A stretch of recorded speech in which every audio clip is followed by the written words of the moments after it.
That innocent cup of tea in your hand is connected to a chain of events that drew millions of people thousands of miles away into opium addiction. Sounds impossible? Here is the chain of events nobody tells you about.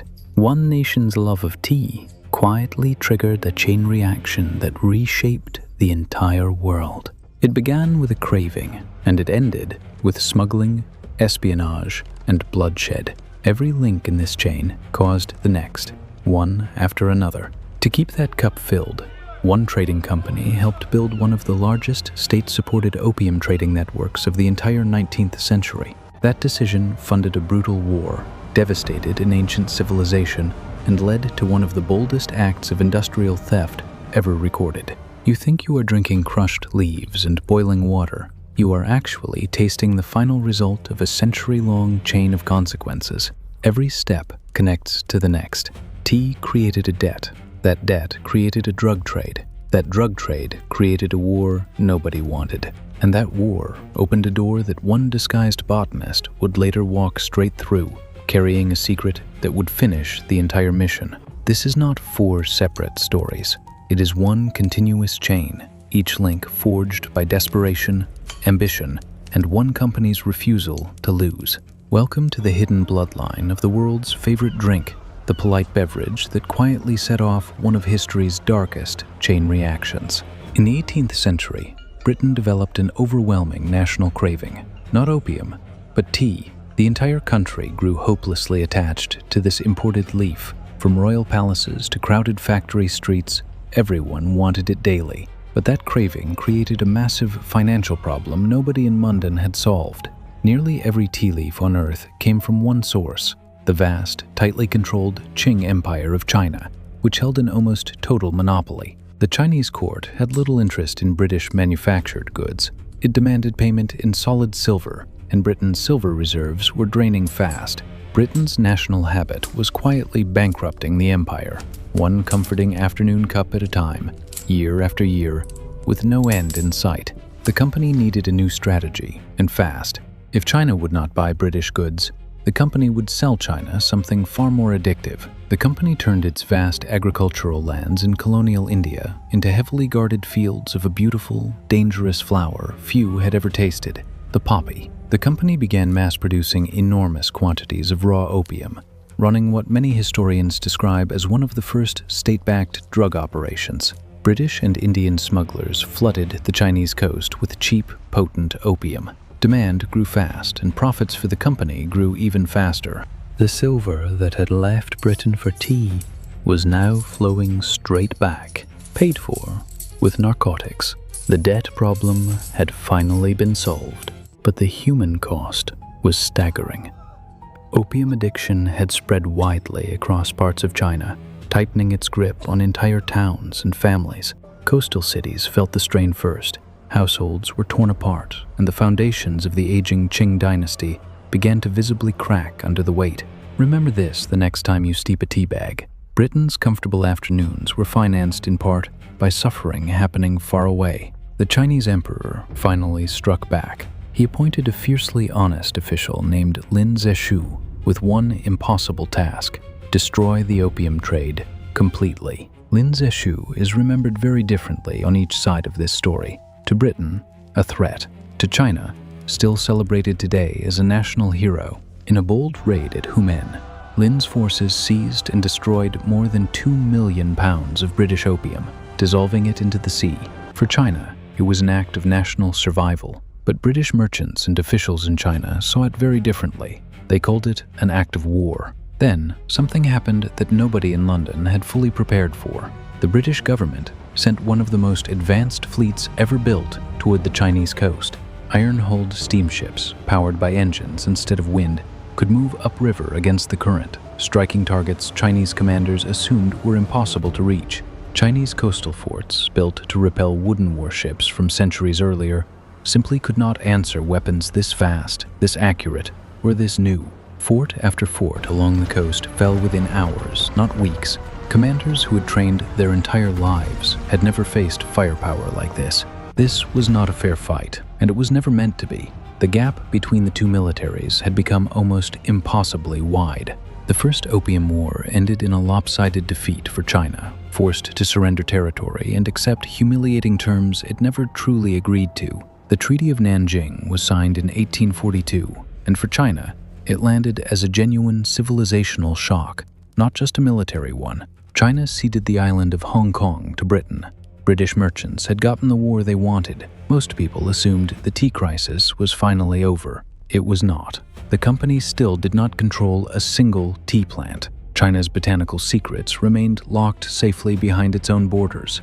The company realized it could never fully control the tea trade while China alone understood how the leaf was grown, picked, and processed. The company wasn't finished. It needed something no army could seize: the actual knowledge of how to grow tea, hidden deep inside China itself. The company realized it could never fully control the tea trade, while China alone understood how the leaf was grown, picked, and processed. The company wasn't finished.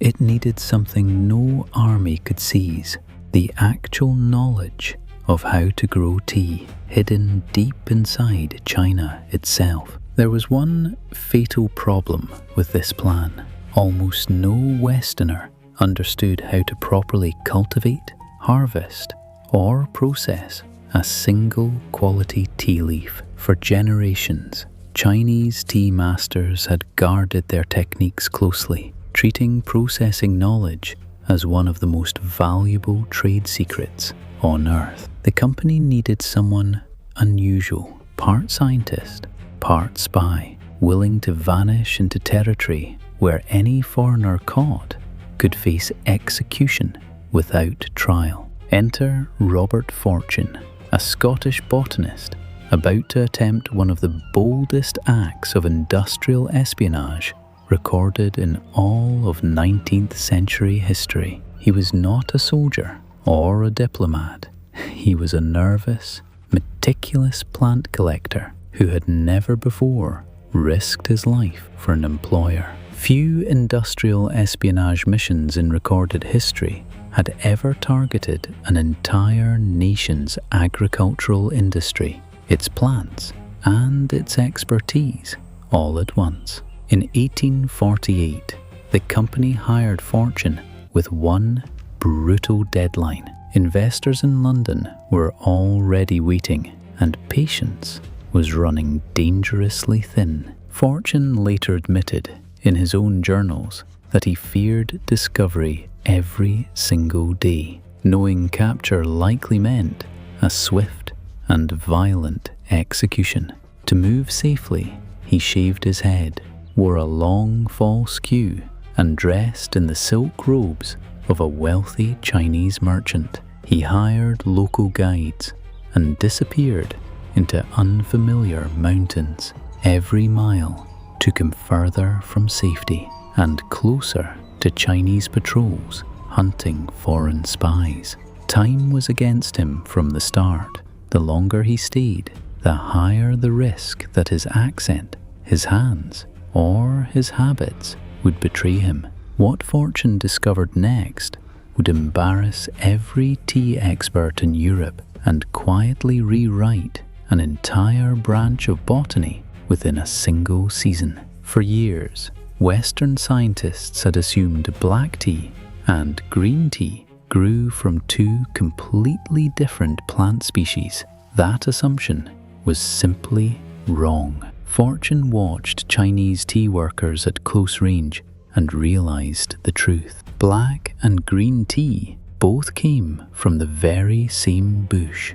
The difference in color and flavor came almost entirely from processing, especially oxidation, a technique Chinese producers had refined and guarded for generations. You might think Fortune's mission was simply about stealing plants. It was never that simple, and the company knew it from the very start. Plants alone were nearly worthless. Fortune also needed the human expertise behind them, knowledge passed down quietly through generations of Chinese tea families. He sealed thousands of delicate saplings inside specially built glass cases known as Wardian cases, a recent invention nobody had used quite like this before. This single glass case revolutionized the transport of living plants across oceans, quietly making global tea cultivation possible on an unprecedented scale.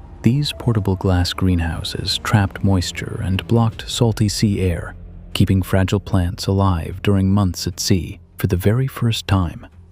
Disaster struck almost immediately. His first major shipment of tea plants was destroyed by a careless error during the long, chaotic ocean crossing. The clock was already against him, and now it reset to zero. Furious investors demanded results, and Fortune had to push back into danger. This time, he aimed for the most prized black tea regions, where the risk of capture was higher and every disguise felt thinner. Fortune slowly realized something crucial. Stolen leaves were nearly worthless without the human knowledge required to process them properly into finished tea. In a bold and controversial move, he convinced a small group of skilled Chinese tea workers to leave their homeland for foreign wages. He was taking both the biological material and the specialized human expertise of an entire industry, an unprecedented and calculated act of theft. By 1851, Fortune had shipped thousands of tea plants, along with several trained Chinese workers, into the hills of British India. A single disguised botanist had just accomplished more for the British economy than most armies or admirals had managed in an entire generation. While London quietly celebrated Fortune's success, Chinese officials had no idea the theft was even complete. Nobody had noticed the empire being copied. Assam already grew a wild native tea plant discovered decades earlier, but Fortune's Chinese cuttings and expertise transformed regions like Darjeeling almost overnight. The British finally had a reliable supply chain of their own, no longer dependent on silver, warfare, or fragile negotiations with a foreign court. The company expanded these new Indian plantations aggressively, relying on grueling labor conditions that kept local workers trapped in deep, generational poverty. The polite cup of tea had simply shifted its cost from Chinese addiction toward the harsh exploitation of Indian plantation laborers, largely unseen. Within just a few decades, the once dominant Chinese tea industry suffered a painful decline as Britain flooded world markets with cheaper Indian-grown alternatives. The company eventually dissolved, but the massive agricultural system it built across the Himalayas kept shipping tea westward for generations after it vanished. Robert Fortune returned home celebrated as a hero and a brilliant botanist, not as a man who had broken Chinese law to succeed. He spent his later years writing detailed travel memoirs, describing narrow escapes, suspicious innkeepers, and nights spent certain he would be discovered by morning. You might assume this dark history stayed safely in the past, and that modern tea is now a clean, ethical, everyday commodity, but it is not finished. The legacy of Fortune's theft is still embedded in the soil of those same Indian mountain plantations today. Many estates founded in the 19th century still operate now, and labor conditions on parts of these plantations remain a documented, ongoing concern. Millions of workers still pick leaves from those same hillsides for very low wages, inside a system designed more than a century and a half ago. The shadows of the Opium Wars never fully disappeared. They simply evolved into modern global supply chains, hidden neatly behind bright supermarket packaging. Every time you drop a tea bag into boiling water, you are touching a trade network first built through addiction, coercion, and quiet theft. You are tasting a distant descendant of plants once carried out of China by a disguised botanist, moving through misty mountain passes alone. Consider the strange irony of the Boston Tea Party decades earlier, when American colonists dumped East India Company tea into Boston Harbor. That protest targeted the very same company already notorious abroad for ruthless monopolies, years before its opium trade would reshape an entire continent. The British worked hard to market tea as the drink of moral respectability, positioning it against the perceived disorder of cheap gin. Yet the underlying reality remains striking. This peaceful national drink was financed, in significant part, through an organized international narcotics trade for decades.